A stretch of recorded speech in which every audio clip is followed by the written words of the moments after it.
जो इतने संगठन बन रहे हैं, संगठन पे संगठन, अब पंजाब में शायद 57 हो गए और यूपी में या 385 संगठन तो रजिस्टर्ड हो गए। कईयों ने तो टोल के लिए अपना संगठन बना लिया, भाई चलो गाड़ी तो फ्री हो ही जाएगी, कुछ और नहीं।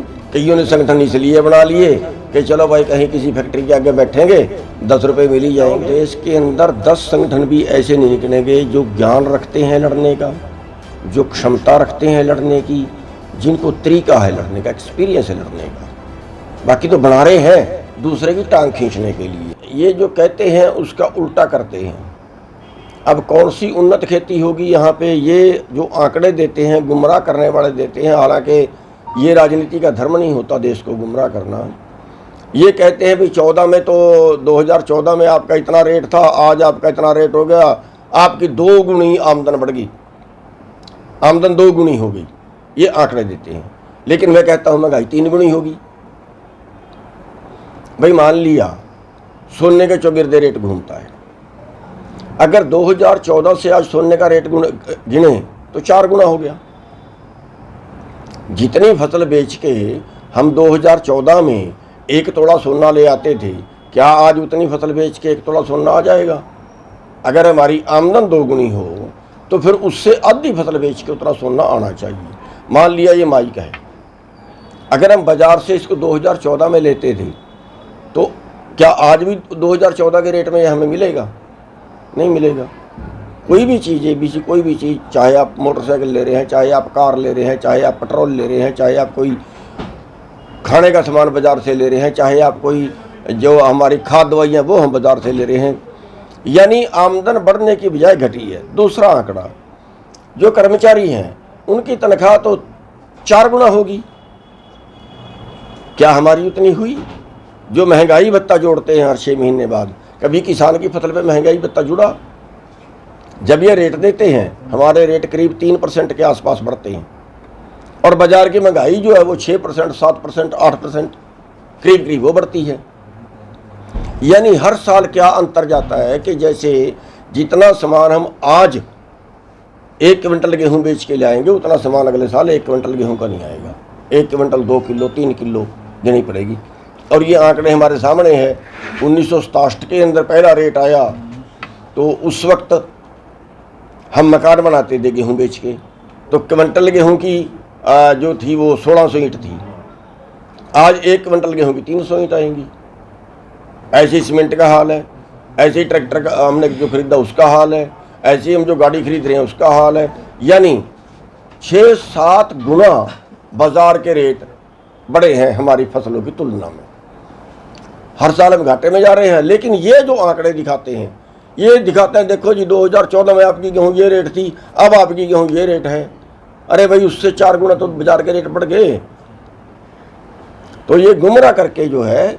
और दूसरा मैं ये कहूँगा कि उससे भी अगली जो हमारी बदकिस्मती है कि ये जातिवाद पे और धर्मवाद पे, उसी पे सब कुछ ज़्यादा जोर लगाते हैं, उसी पे हमें गुमराह करते हैं और जो असली मुद्दे हैं उनसे हमें भटका के रखते हैं। क्यों छुपा रही है? आप देश के लिए कर रहे हो तो देश के सामने रखो भी। अगर देश की राय बनती है तो मान लो, अगर देश की राय नहीं बनती है तो मत मान लो। देखिए एक टाइम आया था जब लाल बहादुर शास्त्री जी को भी अमेरिका ने ऐसा ही कहा था, याद करिए। जब लाल बहादुर शास्त्री जी को भी ऐसा ही कहा था कि तेरे देश की जान मेरी मुट्ठी में है, अगर मैं अनाज देना बंद कर दूं तेरा देश भूखा मर जाए। आज तो भूखा भी नहीं मरेगा, आज तो हमारे पास है। और उस वक्त लाल बहादुर शास्त्री जी ने जय जवान जय किसान का नारा दिया था, खेत में किसान सीमा पर जवान का नारा दिया था। उन्होंने कहा था 1 वक्त की रोटी मत खाओ, 1 वक्त के लिए व्रत रख लो। लेकिन दबे नहीं थे, अमेरिका से दबी नहीं थे। अरे ये इनको तो दस्त लग रहे हैं, इनको तो ये हो रहा है कभी इनका मित्र जो है वो अडानी, उसको अमेरिका गिरफ्तार न कर ले, उसके लिए समझौते के दबाव में है। इनको तो दस्त लग रहे हैं, तो तलवे चाट रहे हैं अमेरिका वालों के। तो ये चीज़ जो है ये देश के लिए बड़ी खतरनाक है। प्रधान जी, पानीपत के गांव निजामपुर का किसान विजेंद्र बिल्डर कंपनी के बाउंसर द्वारा उसे मार दिया जाता जलाकर, जैसे आरोप परिवार वालों ने लगाए, आपका क्या कहना है? देखिए, उसका परिवार वालों का तो ये कहना है, लेकिन जो हमें दूसरी जानकारी मिल रही है वो किसी और तरह की मिल रही है। तो लेकिन उसकी हम अपने स्तर पे भी देख रहे हैं और उसकी जैसा भी जांच में सामने आएगा उस पर हम नज़र रखे हुए हैं और जैसी भी जरूरत पड़ेगी वैसे उसमें हम मदद करेंगे। राजनीतिक लोग तो उसमें जाकर के परिवार से मिल रहे हैं, किसान संगठन क्यों नहीं मिल पा रहे? देखिए, राजनीतिक तो लोग हैं, वो इस पे कोई ज़्यादा मैं बोलना नहीं चाहता, उनकी अपनी रणनीति हो सकती है। लेकिन हमारे पास पहली बात तो ये है कि हम किसी तरह गुमराह नहीं होना चाहते। जब तक सच्चाई हमारे सामने नहीं आएगी तो उस पर कोई बोलना ज़्यादा अच्छा नहीं रहेगा। और अब दोनों तरह की बातें उसमें आ रही हैं, तो इसलिए हम उस पर अभी कुछ बोलने की स्थिति में नहीं है। उसकी जांच हम अपने तरीके से भी करवा रहे हैं, अपने तरीके से लोगों से पता भी कर रहे हैं और जैसा भी उनको ज़रूरत पड़ेगी सहयोग करेंगे। जो आप कह रहे हैं ये समझौते को लेकर, अभी तक आपके द्वारा कोई डेलीगेशन बनाया गया जो सरकार से बात करे कि इस समझौते को जो किसान के राय सर, हमारी बदकिस्मती ये है कि सरकार बात करती कहाँ है। सरकार से बात करने के लिए हमें हज़ारों लोगों को इकट्ठे होना पड़ता है, फिर कहीं सड़क रोकनी पड़ती है, फिर कहीं गोलियां चलवानी पड़ती हैं, बंदे मरते हैं, फिर जाके सरकार बात पे आती है। बदकिस्मती है हमारी कि चुनते तो हम ही हैं लेकिन हम बात नहीं कर सकते। अगर ऐसे बैठ के बात हो जाए तो 60% समस्याएं वो होती हैं जो बैठ के बातचीत से सॉल्व हो जाती हैं। लेकिन बदकिस्मती है, यहाँ तो कभी अधिकारी बात नहीं करते। अधिकारियों के बात करने के लिए भी 100 आदमियों को नारे लगाने पड़ेंगे। अधिकारी भी तब बात करते हैं, वरना 2-2 घंटे खड़े रहो उनके अब दफ्तरों के आगे। तो कोई पॉलिसी बनती है, कभी अधिकारियों ने कभी मीटिंग बुलाई, पॉलिसी अधिकारी बनाते हैं किसी भी महकमे की, ABC कोई महकमा, कभी उन्होंने जनता से राय ली नहीं। तो आगे का कार्य क्या रहेगा? देखिए, आगे के लिए हम तैयारी कर रहे हैं कि भी हम अपनी जो किसान संगठन है उसको मजबूत करें, उसकी मेंबरशिप और बढ़ाएं, उसको भर्ती करें, उनको ट्रेनिंग दें। और इसके लिए जो कैंप है वो 19, 20, 21 का हरिद्वार में कैंप लगा रहे हैं, जिसमें हमारा पूरा संगठन हरियाणा से, पंजाब से, राजस्थान से, उत्तर प्रदेश से, उत्तराखंड से, हिमाचल से, यह सभी लोग वहाँ पे इकट्ठे होंगे और इस पे गहन चिंतन वहाँ पे करेंगे और अगली तैयारी वहाँ पे करेंगे। आंदोलन जो समाप्त हुआ था, जिन शर्तों पर आंदोलन समाप्त हुआ था, उन शर्तों में केंद्र सरकार ने कितनी शर्तें आप लोगों की मानी और कितनी शर्तों पर भी काम किया? देखिए, उसमें 2 ही शर्तें थी। एक उन 3 कानूनों की थी, वो वापस ले लिए थे, और दूसरी शर्त उनमें थी MSP की, वो उन्होंने अभी तक नहीं मानी। और तीसरी जो शर्त थी वो जो आंदोलन के दौरान के केस वगैरह थे वो हरियाणा पंजाब से तो शायद वो वापस हो गए, लेकिन दिल्ली के वो केस भी अभी वापस रहते हैं। उसको लेकर की लड़ाई लड़ेंगे? देखिए, लड़ाई तो ये है कि जो SKM है, जो बनाया तो हम ही ने था, लेकिन मेरे को तो उससे किनारे किया हुआ है और उन लोगों का फर्ज बनता था उस चीज़ के ऊपर बोलना। तो मैं तो 2-3-4 बार बोल भी चुका हूँ, लेकिन उन लोगों ने उस पर बयान तक नहीं दिया। किसान संगठन में गुटबाजी चल रही है सर?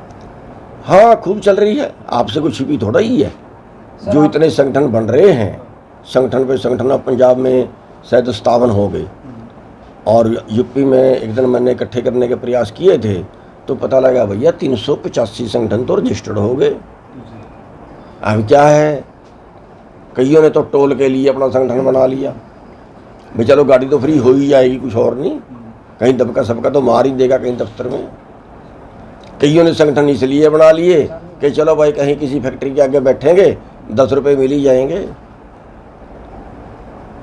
मैं ये कहता हूँ, देश के अंदर 10 संगठन भी ऐसे नहीं निकलेंगे जो ज्ञान रखते हैं लड़ने का, जो क्षमता रखते हैं लड़ने की, जिनको तरीका है लड़ने का, एक्सपीरियंस है लड़ने का। बाकी तो बना रहे हैं दूसरे की टांग खींचने के लिए, और लेवल किसी का ब्लॉक तक का है, किसी का ज़्यादा से ज़्यादा जिले तक का है, इससे ऊपर का तो ज्ञान भी नहीं है। इसके ऊपर तो क्या करना है और पॉलिसी क्या आने वाली है, पॉलिसी क्या होनी चाहिए, पॉलिसी कैसे बनवाई जा सकती है, वहाँ तक तो हमारी सोच ही नहीं है। सर आप जब पहली बार दिल्ली गए थे आपके भी मुकदमे हुए थे, क्या वो अभी तक वापस हुए हैं? हाँ, उस दौरान जो मुकदमे हुए थे उस दौरान बहुत से मुकदमे थे। 22 मुकदमे तो एक ही तरीके के थे मेरे पर 307 के। नहीं, समालखा में भी आप पर मुकदमे दर्ज हुए जब बैरिकेड तोड़ते हुए आप दिल्ली जा रहे थे। वो मुकदमा तो अभी तक वापस नहीं हुआ चडूनी साहब आपका। समालखा कोर्ट में विचाराधीन है। नहीं नहीं, कोई विचाराधीन नहीं है। अगर कोई विचाराधीन है तो उसका बताओ। अभी वो विड्रॉ नहीं है, अभी सरकार की तरफ से विड्रॉ नहीं हुआ। अगर कोई नहीं हुआ तो बताओ। उस दौरान के जो थे मतलब 10 सितंबर 9 सितंबर 2020 से लेके और जिस तारीख को हम दिल्ली से वापस आए थे उस तारीख तक के सारे वापस हो गए थे, लेकिन उसके पहले और उसके बाद के वो अभी पेंडिंग हैं। नहीं, वो तो बीच के ही हैं जी। जब आप बीच दिल्ली का पहुंचे भी नहीं थे तो रास्ते में जहां 29 सेक्टर में आप पे मुकदमा दर्ज हुआ समालखा बहुत सी जगह हुई थी, बहुत सी। समालखा कोर्ट में तो विचाराधीन है सर, वो अभी तक वापस नहीं हुआ। नहीं, फिर मेरे पास उसका कोई वारंट भी नहीं आया अभी तक।